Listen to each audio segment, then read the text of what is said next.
அதான் இப்போ அவங்க ஆடிஷன் கூப்பிடுறதே எப்படி கூப்பிடுறாங்க அப்படின்னா, Instagramல இவ்ளோ ஃபாலோவர்ஸ் இருக்காங்களா? இவங்க வந்து ரீல்ஸ் நல்லா பண்றாங்களா? அப்படின்றத பார்த்து தான் இப்போ ஆடிஷன்ஸ்க்கே நெறைய கூப்பிடுறாங்க.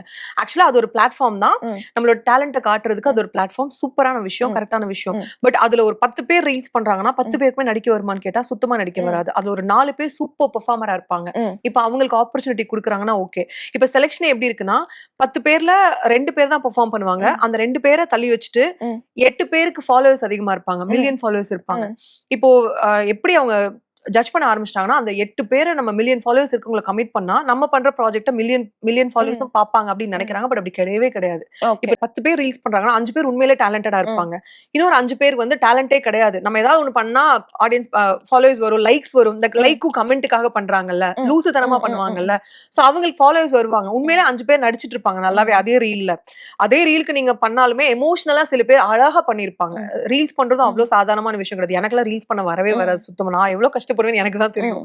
சோ அந்த 5 பேர் வந்து ரொம்பவே நல்லா பண்ணுவாங்க. ஆனா அந்த 5 பேருக்கு ஃபாலோவர்ஸ் கம்மியா இருப்பாங்க. அதே Instagram ரீல்ல.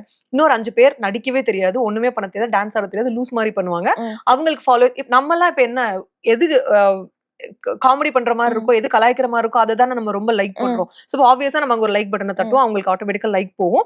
இவங்க சூப்பரான ஒரு Instagram செலிபிரிட்டி பா அப்படின்னு சொல்லிட்டு அவங்களுக்கு ஆப்பர்ச்சுனிட்டி போகுது.